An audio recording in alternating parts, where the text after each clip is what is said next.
Ok, hello guys, Miss Adminนัก admin với admin นักเรียนទាំងអស់គ្នាខ្លាំងឯជួយថាមើលបានចេញវីដេអូតហ្នឹងដោយសារត level ហើយ hot ខ្លាំងពេកso តោះចូលវីដេអូយើងហ្មងអូខេឈប់សិន admin ភ្លេចប្រាប់អ្នកទាំងអស់គ្នារឿងមួយទៀតគឺថា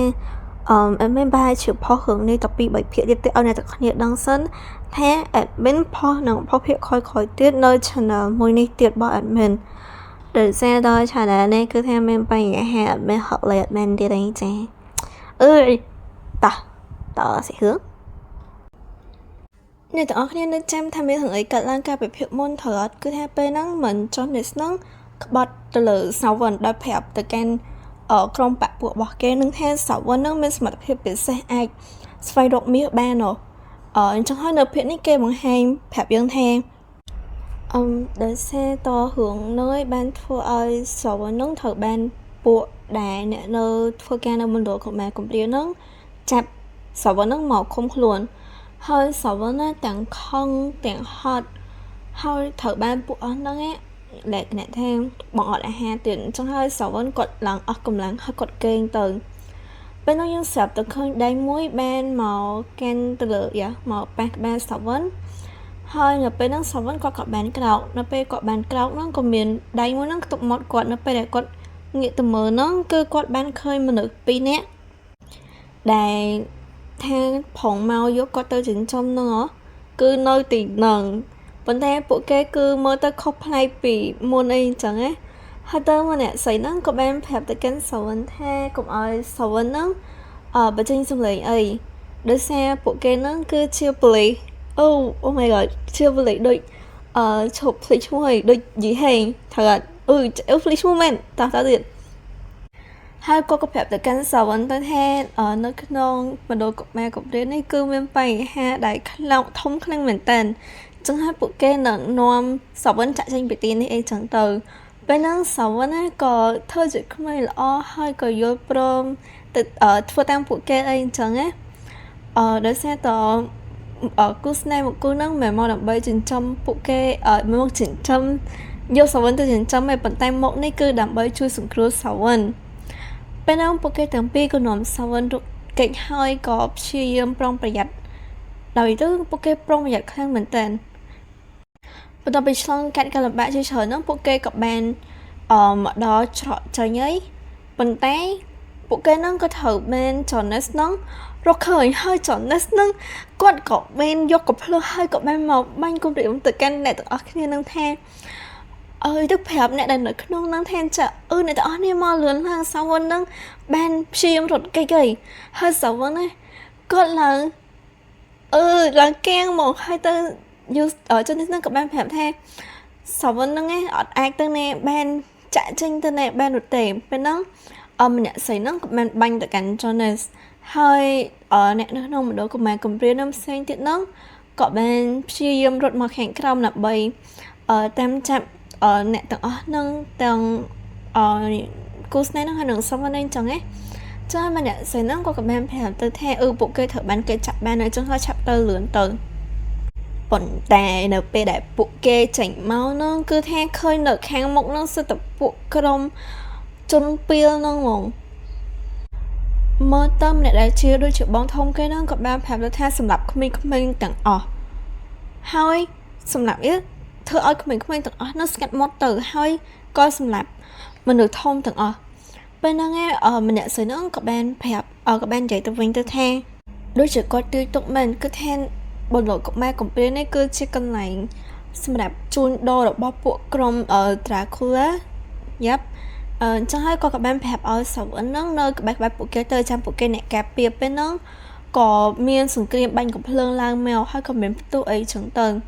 បន្តមកទៀតក៏យើងឃើញមានការផ្ទុះមួយហើយម្នាក់ប្រុសនោះក៏បានប្រាប់ទៅថានេះប្រហែលជាការផ្ទុះចុងក្រោយអីហើយម្ដាយរបស់ម្នាក់ស្រីហ្នឹងក៏បានប្រាប់ទៅវិញថាគាត់ក៏ចិត្តអស់កំភ្លើងដូចគ្នានិយាយទៅពួកគេទាំងពីរហ្នឹងគឺម្នាក់អស់គ្រាប់កំភ្លើងម្នាក់ទៀតអស់គ្រាប់បែក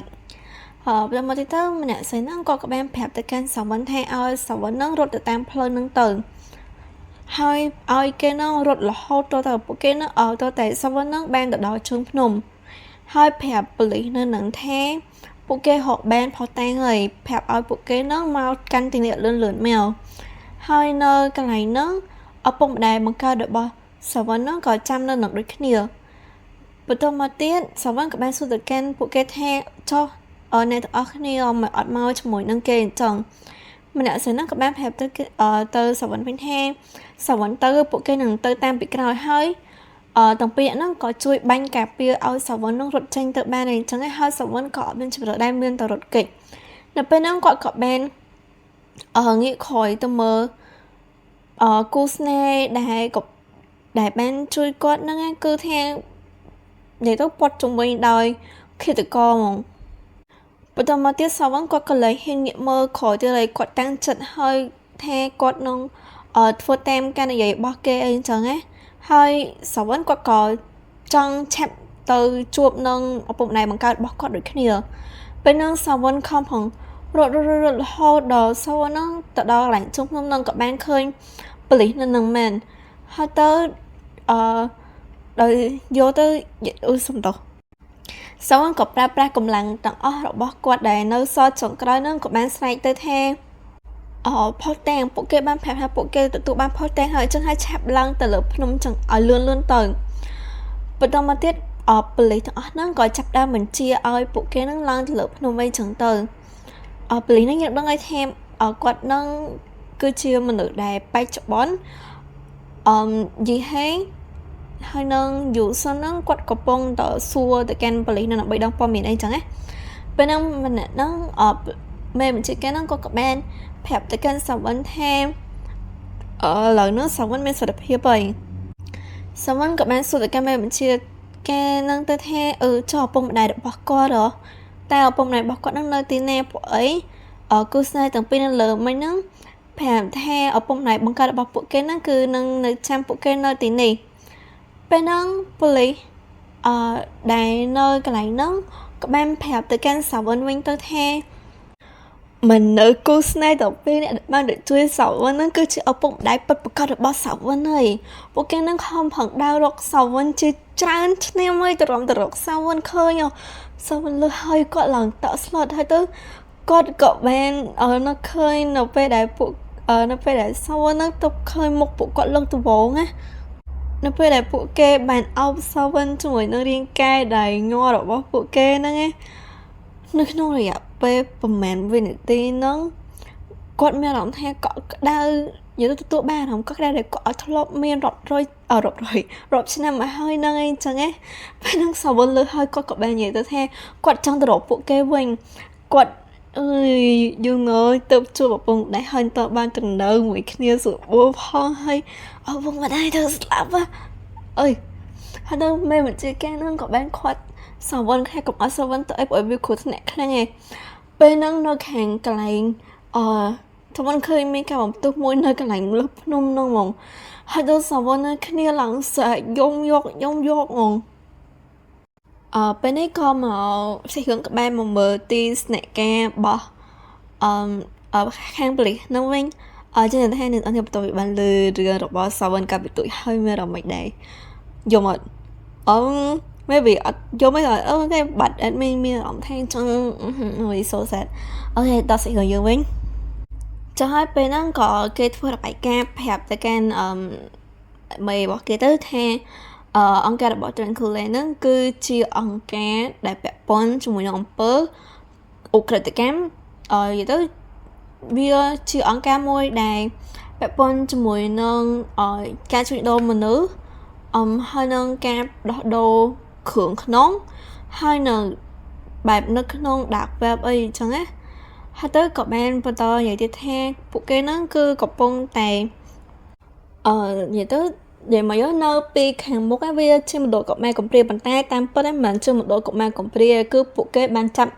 ក្មេងៗហ្នឹងចាប់ចម្រិតក្មេងៗហ្នឹងមកហើយប្រាប់ថាក្មេងៗហ្នឹងកំព្រាហើយឲ្យទៅអ្នកផ្សេងចំនិយាយទៅវាមានគុណសម្បត្តិមួយគុណសម្បត្តិច្រើនណាស់ដូចលក្ខណៈថានៅកុមារកំព្រាហ្នឹងនឹងបានគេនិយាយទៅប្រាក់ពីរដ្ឋាភិបាលណាហើយថែមទាំងបាននិយាយមកប្រាក់ដែលគេរៀបអង្គាសឲ្យ កុមារកំព្រាអីអញ្ចឹងយ៉ាក៏បាននឹងទៀតហើយបើសិនជាក្មេងម្នាក់ហ្នឹងនៅតែអត់មានឯគេយកមកចិញ្ចឹមទេពួកគេនឹងបង្ហាត់បង្រៀនឲ្យខ្លាចទៅជាទៅជាសមាជិកនៅក្នុងអង្គការហ្នឹងនៅថ្ងៃអនាគតហើយពេលហ្នឹងគាត់ក៏បានងាកទៅមើលសាវិនហើយក៏បានប្រាប់ទៅថាសាវិនហ្នឹងគឺជាម្នាក់នៅក្នុងចំណោមជនរងគ្រោះទាំងអស់ហ្នឹងហើយនៅអាយុ4ឆ្នាំគាត់ត្រូវបានគេចាប់ជំរិតមកដោយពួក Dracula ហ្នឹងហើយឪពុកម្ដាយរបស់សាវិនហ្នឹងបានចូលកន្លែងប៉ូលីសហ្នឹងគោលបំណងរបស់ពួកគេហ្នឹងនិយាយទៅចូលធ្វើការក្នុងកន្លែងប៉ូលីសហ្នឹងគឺដើម្បីស្វែងរកសាវិននិយាយទៅពួកគេបានចំណាយពេលអស់ជិត10ឆ្នាំនៅក្នុងការស្វែងរកហ្នឹងនៅពេលដែលពួកគេហ្នឹងបានរកឃើញសាវិនហើយពួកគេត្រូវបានស្លាប់នៅក្នុងសង្គ្រាមដែលទៅជាមួយនឹងពួក Dracula ហ្នឹងហើយទាំងពីរអ្នកហ្នឹងគឺជាមនុស្សដែលធ្វើការងារនិយាយទៅជាបុគ្គលិកឆ្នើមនៅក្នុងអង្គការហ្នឹងអញ្ចឹងណាហើយមកហុកពេលដែលទាំងអស់គ្នាឡៃពេលសពនៅvớiក្មេងគ្រួសារគេជួបជុំគ្នាមិនបានប្រវាយគេអញ្ចឹងខ្ញុំឡើងមិនបានធ្វើអញ្ចឹង no កូនមីទៅក្នុងរយៈពេល10ឆ្នាំហ្នឹងណាម្ដាយពុកសាវិនហ្នឹងពួកគេបានដោះស្រាយរឿងក្តីដែលពាក់ព័ន្ធជាមួយនឹងការជួញដូរមនុស្សហើយនឹងនិយាយទៅបានជួយក្មេងៗអស់រាប់រយក្មេងមកជាមួយនឹងគ្រួសាររបស់ពួកគេអីអញ្ចឹងណាបន្តមកទៀតសាវិនណានៅក្នុងបន្ទប់នេះវិញសាវិនក៏បានសួរទៅកាន់អ្នកដែលនៅមុខគេនឹងថាតើឪពុកម្ដាយគេបានស្លាប់ហើយមែន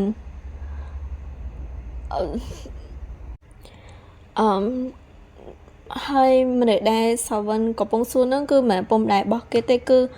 ពួកគេក៏សាវិនក៏ចង់ដឹងដែរថាអ្នកដែលធ្វើការនៅក្នុងមណ្ឌលកុមារកំព្រាហ្នឹងហើយនឹងពួកត្រានគូហ្នឹងស្លាប់ដែរមែនទៅបរមអ្នកហ្នឹងក៏បាននិយាយទៅថាមេមណ្ឌលកុមារកំព្រាហ្នឹងគឺត្រូវបានគេកាត់ក្តីឲ្យស្លាប់យ៉ាកាត់ទោសបហាជីវិតហើយអ្នកផ្សេងទៀតកាត់ទោសគឺទៅតាមអក្រិតកម្មដែលពួកគេបានសាងដូចគ្នាចំណែកពួក Dracula វិញនិយាយទៅមួយសមាជិកហ្នឹងគឺត្រូវបានចាប់ទៅពួកអីមែនទេគឺអត់ទាន់បានចាប់ទេគឺដោយសារតែពេលដែលប៉ូលីសហ្នឹងទៅដល់គឺពួកគេបានហត់បាត់ហើយអង្គការហ្នឹងគឺពិបាកក្នុងការសម្រាប់ខ្លាំងមែនតើអញ្ចឹងហើយពួកគេនឹងព្យាយាមដើម្បីកម្ចាត់ទៅកាន់ពួកអស់ហ្នឹងហើយបរិបទនេះក៏បាននិយាយទៅថាចំពោះរឿងនេះក៏ទុកឲ្យពួកគេជាអ្នកដោះស្រាយទៅពួកគេនឹងរកយុត្តិធម៌ឲ្យទៅកាន់សាវិននិយាយទៅគាត់នឹងបញ្ជូនសាវិនហ្នឹងទៅកាន់កន្លែងអង្គការ Clear ហើយនឹងជួយស្វែងរកកន្លែងដែលអាចឲ្យសាវិនហ្នឹងទៅនៅបានចឹងហើយអ្វីដែលសាវិនត្រូវធ្វើហ្នឹងគឺរស់នៅឲ្យបានល្អហើយរងចាំព័ត៌មានពីគាត់ហើយនេះគឺជាលេខទូរស័ព្ទរបស់គាត់អីចឹងទៅប៉ុន្តែនៅពេលដែលក្រុមការងារអង្គការរបស់អង្គការ Clear ហ្នឹងបានមកយកសាវិនគឺសាវិនបានបាត់ខ្លួនបាត់ហើយចំណែកនៅប៉ុស្តិ៍ប៉ូលីសនោះវិញក៏បានបញ្ជាទៅឲ្យមនុស្សស្វែងរកទៅកាន់សាវិនដូចគ្នាប៉ុន្តែបែរជាទទួលបានតសារជាអក្សរមួយទេពេលហ្នឹងសាវិនក៏បានប្រាប់ទៅកាន់មេបញ្ជាការចាងអូសាងខ្ញុំអត់ចេះច្រើនទេសំទោសគាត់ក៏បាននិយាយទៅថាវាចំណាយពេលរហូតដល់10ឆ្នាំឪពុកម្ដាយខ្ញុំចូលអង្គការចូលកន្លែងប៉ូលីសនោះរយៈពេល10ឆ្នាំទ្រាំទៅរកខ្ញុំឃើញប៉ូលីសនោះគឺធ្វើតាមច្បាប់ស្វែងរកផុសតាងហើយនឹងនិយាយទៅនៅស្វែងរកការចុះឆែកឆេរអីចឹងទៅប៉ុន្តែពួកគេគឺពិតជាធ្វើការយឺតខ្លាំងមែនតើពួកគេអត់បានទៅជួយឪពុកម្ដាយរបស់សាវិននឹងតាន់ពេលនោះទេចឹងហើយគឺវាបញ្ជាក់ថាផ្លូវមួយនេះគឺអត់ដំណាក់និយាយទៅជាមួយអត់ work អ្នកថាផ្លូវមួយនឹងបដាហើយដឹងតអត់ជោគជ័យទេអញ្ចឹងហើយគាត់នឹងស្វែងរកផ្លូវមួយទៀតដោយខ្លួនឯងរបស់គាត់ហ្មងហើយគាត់ក៏អរគុណដល់មេបញ្ជាការនឹងដូចគ្នាចឹងហើយទុកនិយាយទៅទុកលេខទូរស័ព្ទនេះផងកុំ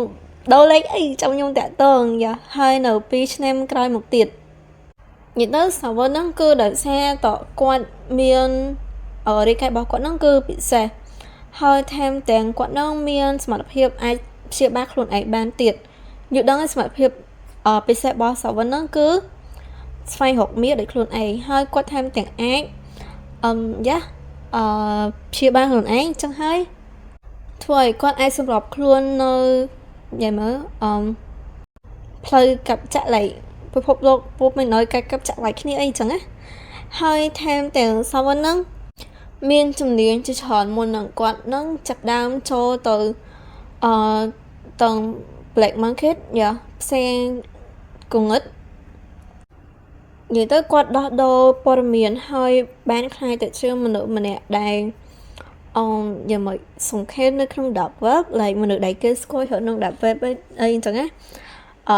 នៅចុងក្រោយបន្ទាប់ពីរយៈពេលត្រឹមតែ2ឆ្នាំតែប៉ុណ្ណោះសាវ៉ាន់បានស្វែងរកឃើញនៅស្ត្រូវរបស់គេគឺអង្គការ Trancula ហ្នឹងពេលហ្នឹងថាគឺថាគាត់ទៅតែឯងហ្មងចាអត់មានចាំណាគេទេហើយទៅពេលហ្នឹងក៏កូនចៅក្នុងហ្នឹងក៏បានសួរថាមានលឺស្លេងអីអត់ចឹងហើយអាមួយនឹងដែលការពី2ឆ្នាំមុនយើងដឹងអីធ្វើក៏បានឲ្យចាំអ្នកចេញទៅមើលហើយទៅគាត់ក៏បានឃើញសាវ៉ាន់ហើយបានចេះក្មេងមករកដោះគោមែនហ្នឹងមានណាសាវ៉ាន់ហ្នឹងក៏ចាប់ដើមទៅសម្រាប់អាហ្នឹងហើយក៏បានបញ្ចេញនិយាយមកបែបបញ្ចេញចំណេញរបស់គាត់លើកដំបូងណា